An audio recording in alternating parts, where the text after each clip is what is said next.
मैं आपसे कहूंगा कि अपनी रफ्तार थामे रखना। नहीं रफ्तार कहीं हुई तो किसी जानवर टकरा जाओगे तो अस्पताल हमें देखने आना पड़ेगा आपको।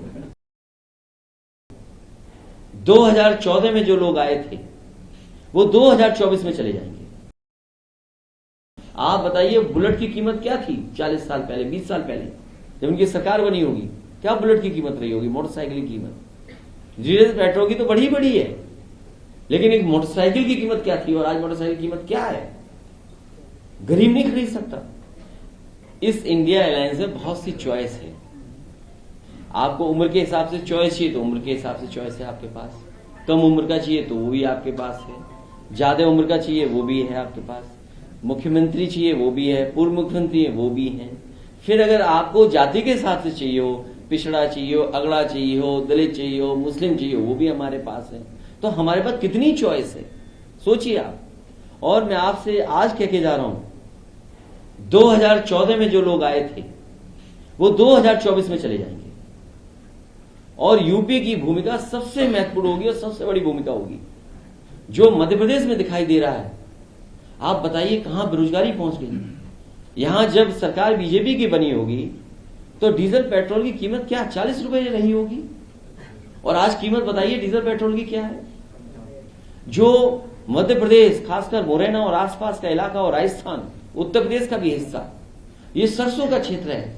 हमारे किसान सरसों की पैदावार करते हैं और सबसे बड़ी मंडी है मुरैना सरसों के तेल की। बताइए सरसों का तेल कहां पहुंचा दिया, और रिफाइंड तेल को किस तरीके से बढ़ावा दे रहे हैं। और रिफाइंड तेल किन कंपनियों का है वो बात मैं नहीं कहना चाहता हूं। जो रिफाइंड तेल को लगातार बीजेपी बढ़ावा दे रही है, हमारे सरसों के तेल को दबा रही है। अगर सरसों का तेल के हमारे व्यापारी बर्बाद हों और किसान को कीमत नहीं मिले तो किसका नुकसान होगा? हमारे देश की अर्थव्यवस्था का नुकसान हो रहा है।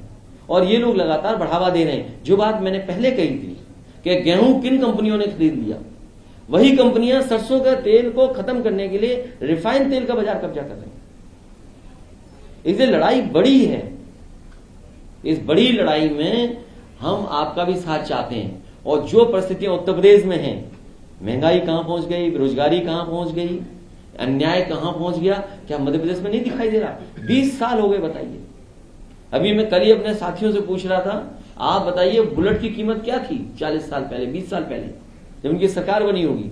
क्या बुलेट की कीमत रही होगी? मोटरसाइकिल की कीमत डीजल पेट्रोल की तो बढ़ी बड़ी है, लेकिन एक मोटरसाइकिल की कीमत क्या थी और आज मोटरसाइकिल की कीमत क्या है? गरीब नहीं खरीद सकता। एक दावा करते हैं हम बिजली ही बना रहे हैं, बिजली इतनी पैदा कर दे रहे हैं। अरे कौन से तार लगाएं जो दिल्ली चली जा रही बिजली? यहां के लोग क्यों नहीं मिल रहे हैं? कीमत नहीं बढ़ी सर, जीएसटी बढ़ गया। सवाल वो नहीं है, लेकिन जीएसटी का जो पैसा है किसकी जेब में जा रहा है? मान लीजिए जीएसटी से पैसा इकट्ठा हो रहा है तो आप गरीब को पैसा दे दीजिए घर मकान बनाने के लिए। आप क्या रुपए दे रहे हो? 1,25,000, 1,50,000 गरीब के घर के लिए। मैं अभी प्रधानमंत्री जी का भाषण सुन रहा था, उन्होंने कहा कि कांग्रेस ने कभी शौचालय नहीं बनाए इसलिए हमने शौचालय बना दिए। तो ये क्या बात हुई कि कांग्रेस ने भी शौचालय में पानी नहीं दिया तो आपने भी पानी नहीं दिया शौचालय में? सर यूपी में बहुत बड़ा मुद्दा है। यूपी में आप लगातार बात करते हैं आवारा पशुओं की। हम लोग यहाँ पर जब लोगों से बातचीत करते हैं और कल हम आ भी रहते हैं तो बहुत सारे आवारा पशु यहाँ पर आ रहे हैं सड़कों पर। लोग बहुत परेशान हैं। बगल का लगता है यूपी से सब कुछ बड़े है। अगर समाजवादी पार्टी गठबंधन में सरकार में आती है तो क्या करेगी उसके लिए? मैं आपसे कहूंगा कि अपनी रफ्तार थामे रखना। नहीं रफ्तार कहीं हुई तो किसी जानवर टकरा जाओगे तो अस्पताल हमें देखने आना पड़ेगा आपको। उत्तर प्रदेश में कोई दिन ऐसा नहीं जाता जिस दिन इन जानवरों से किसी की जान न जा रही हो। और ये बात मैंने विधानसभा में भी कही, जो प्लेटफॉर्म मिला मैंने उस पर भी कहा। और ये स्थिति आपकी मध्य प्रदेश में भी दिखाई दे रही है कि जैसे ही हम लोग एयरपोर्ट से निकले तो सबसे पहले स्वागत उन्हीं लोगों ने हमारा किया। और आज भी जब मैं वापस जाऊंगा हो सकता है हमें विदाई भी दे रहे हैं वो लोग। तो ये इस समस्या है जिसकी समस्या का समाधान बीजेपी को करना चाहिए था। हजारों करोड़ रुपए उत्तर प्रदेश में खर्च हो गए, हजारों करोड़।